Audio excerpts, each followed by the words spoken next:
眼前的这个女人因为咳嗽用力过猛，一不小心头居然掉了下来，吓得男孩小智不敢动弹。可转身一看，门上却出现了无数只眼睛。他拼尽全力去推开门，刚刚以为逃了出来，可门板外面居然出现了一张巨大的脸。原来这些都是大天狗山中的妖怪。男孩小智因父母离异，来到了乡下和外公一起生活。而在当地有个传说，就是在参拜神社时，如果被选中为麒麟送子，就可以爬上大天狗山顶，拔出那把大天狗守护的飞剑，维护世界的和平。而小智就被选中，成为了这次的麒麟送子。在同学的嘲笑和外公的鼓励下，小智鼓起勇气走上了大天狗山。可走到了一半的他被吓得急忙跑了回去。而这时对面来了一辆车，他挥手上了车子，可刚刚坐下，车窗外面就来了许许多多的妖怪。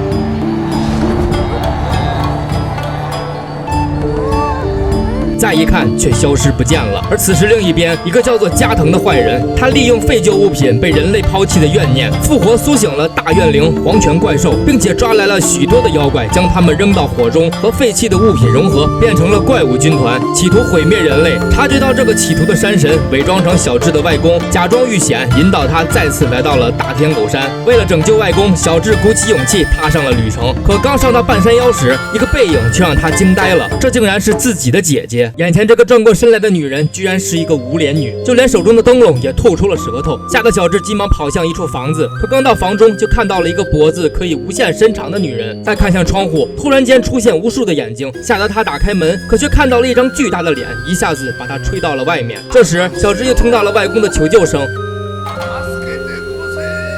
忍着害怕的心情，小智还是勇敢地跑了过去。而他看到的却是山神，山神告诉他：你合格了。原来为了阻止加藤的野心，山神想出了一个方法，就是伪装成小智的外公遇险，看看小智是否是合格的麒麟送子。醒来的小智看到了川姬、河童和山神几人，历经了种种的危险，终于来到了大天狗的山洞，见到了传说中三大妖的大天狗。接过圣剑的小智刚刚要拔出剑，突然加藤的手下到来，带着怪物军团几下打败了大天狗。我看的时候很郁闷，这战力削减的也太厉害了。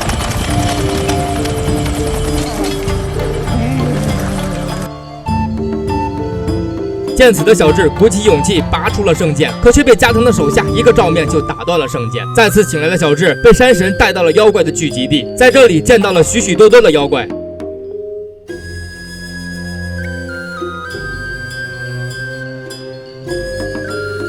大家一起商量对策，最后得出结论，还是要先修好圣剑，但要找到一条棒，因为他是最好的刀匠。而这时的一条棒却被关在加藤的牢狱中，小智只得和山神等人再次踏上寻找一条棒的旅程。而加藤此时已经彻底激活了黄泉怪兽，让他来到了东京的上空，造成了整个城市的停电，情况顿时陷入了巨大的危机。而小智此时正在驾驶着妖怪一反木棉飞向了黄泉怪兽，历经了千辛万苦，他们终于找到了一条棒。而山神也给小智送上了一套麒麟送子战服，大战一触即发。小智面对着加藤的怪物军团，勇敢地冲了上去。有了手中修复的圣剑，几个回合就打倒了许多，但一个人的力量终归有限。就在大家没有了对策的时候，本片的大场面终于来了——百鬼夜行。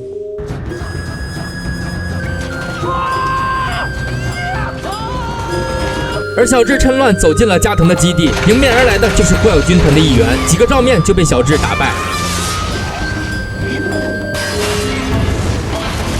可川姬却发现了他脚上的绷带，原来这个怪物是之前小智的好朋友小莫，他被扔进了火中炼化而成，已经没有了神智。为了大家的平安，小智忍受了痛苦，了结了小莫，终于见到了加藤。然而面对着怨气加深的加藤，小智根本不是对手，一下子就被打飞。加藤的野心眼看就要实现，马上就要和大怨灵黄泉怪兽合体。而此时在没人注意的角落，喜豆妖还在捡着他散落的红豆。就在加藤跳入炼火炉的关键时刻，一颗红豆居然跟随着他掉了进去。悲剧的加藤怎么也没想到，驱魔利器的红豆跟随着他掉了进去。紧接着炼火炉大爆炸，范围不断扩散，连河童都被炸到了地球外。火光中，小智骑着金色麒麟，身穿战袍，威风凛凛。这场妖怪战争终于结束。而看完这部影片，也让我体会到人类对事物的随意丢弃恶习。有多少人买了东西只用过几次，甚至没有用过就丢掉了。勤俭是我们传统的美德，不应该丢弃。而从大战争的出发点看，战争没有任何的好处，就像片中的妖怪所说，战争只能让人饿肚子。希望我们每人都能养成良好的传统美德，不会让电影中的故事发生在我们的生活中。我是小龟，如果你有什么想看的电影，欢迎留言告诉我哦。